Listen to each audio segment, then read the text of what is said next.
मित्रों, आज हम बात करने वाले हैं हमें मरने से पहले क्या क्या नहीं करना चाहिए और क्या हर व्यक्ति को मरने के बाद मनुष्य योनि प्राप्त होती है। ऐसे कौन से क्रम होते हैं जिनके आधार पर व्यक्ति का अगले जन्म होता है और ऐसे कौन से अच्छे कर्म होते हैं जिससे प्रत्येक मनुष्य मुक्त हो सकता है। दोस्तों, आप सब कर्मों के सिद्धांत को तो जानते ही होंगे। हमारे वेद पुराणों में बताया गया है, अच्छे कर्म और बुरे कर्म वाले व्यक्ति को हमेशा सजा मिलती है।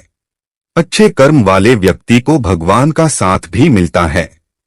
मित्रों, जिसने भी जन्म लिया है उसकी मृत्यु एक ना एक दिन होती ही है। यह एक कठोर सत्य है, इसे कोई झुठला नहीं सकता। हालांकि मृत्यु के बाद दोबारा जन्म होना भी तय माना जाता है। जैसे दिन के बाद रात होती है और रात के बाद दिन होता है, उसी तरह गरुड़ पुराण के अनुसार हर चीज दोबारा जन्म लेती ही है। कहने का अर्थ है कि जिस व्यक्ति का जन्म होता है उसकी मृत्यु होने के बाद उसका पुनर्जन्म अवश्य होता है। गरुड़ पुराण में यह भी बताया गया है कि मृत्यु के बाद किसी भी जीव को दोबारा किस योनि में जन्म मिलेगा, यह उसके पूर्व जन्म के कर्मों के आधार पर ही तय होता है। लेकिन मित्रों, क्या आप जानते हैं ऐसे कौन से कर्म है जिसे करने के बाद अगला जन्म भी मनुष्य का मिल सकता है?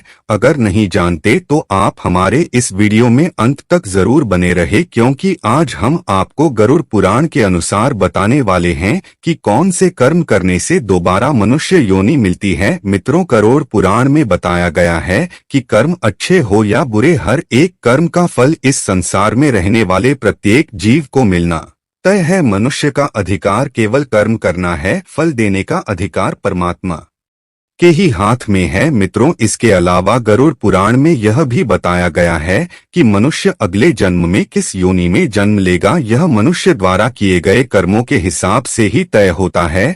अब इसी बात को जान लेते हैं। मित्रों, सर्वप्रथम आपको यह बता दें कि इस जन्म में मनुष्य योनि मिली है तो आपका अगला जन्म भी मनुष्य योनि में ही होगा, यह तय नहीं है। गरुड़ पुराण के अनुसार जो अपने जीवन में अच्छे कर्म करते हैं सिर्फ उन्हें ही मनुष्य जीवन की प्राप्ति होती है। यही नहीं, कुछ मनुष्य ऐसे भी होते हैं जो अपने कर्मों के कारण 84 लाख योनियों में भटकते रहते हैं और फिर अंत में उनका जन्म एक मनुष्य की योनि में होता है। मित्रों, कर्म 3 प्रकार के होते हैं, संचित कर्म, प्रारब्ध कर्म। प्रिया मानकर संचित कर्म हमारे पूर्व जन्मों में किए गए कर्मों का जो ढेर है वह संचित कर्म है। प्रारब्ध कर्म उन्हीं संचित कर्मों के आधार पर आपको जो शरीर प्राप्त हुआ है और पूर्व जन्म के कर्मों में जिन कर्मों का फल इस जन्म में भोगना पड़ता है वे प्रारब्ध कर्म कहे जाते हैं। श्रीमान कर्म किसी भी व्यक्ति द्वारा वर्तमान जीवन में किया जा रहा कर्म ही प्रमाण कर्म कहलाता है। आपके कर्मों के बड़ी संख्या में से जरा से कर्मों को लेकर आपको यह शरीर मिला है, बाकी आपके संचित कर्म संस्कार के रूप में पड़े हैं।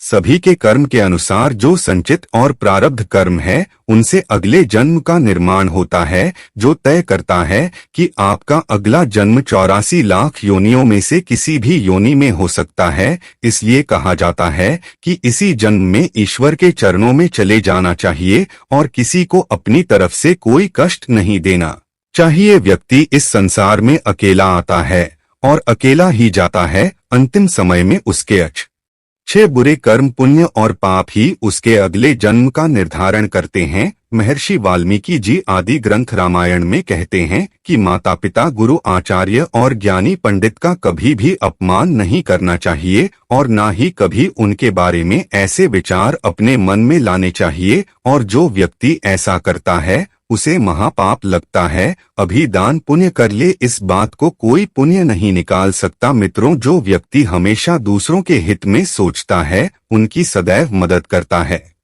पशु पक्षी और अन्य जीवों पर दया करता है, जरूरतमंदों की मदद करता है और बिना किसी स्वार्थ से संचित धन का उपयोग धार्मिक कार्यों में करता है, ऐसे मनुष्य का अगला जन्म मानव योनि में ही होना तय है। मित्रों, इसके अलावा गरुड़ पुराण में यह भी बताया गया है कि जो मनुष्य अपनी मृत्यु के अंतिम समय में जिस चीज के बारे में सोचते हुए अपने प्राण जाता है उसे अगला जन्म उसी के अनुसार मिलता है। जैसे कोई व्यक्ति अपने अंतिम समय में किसी स्त्री को याद करते हुए अपने प्राण त्याग का है, तो उसका अगला जन्म स्त्री के रूप में ही होता है। इसी तरह जो व्यक्ति अपने अंतिम समय में ईश्वर को याद करते हुए अपने प्राण यागता है, तो वह मुक्ति की ओर अग्रसर हो जाता है। इस बात का आधार भागवत के जड़ भरत उपाख्यान में मिलता है।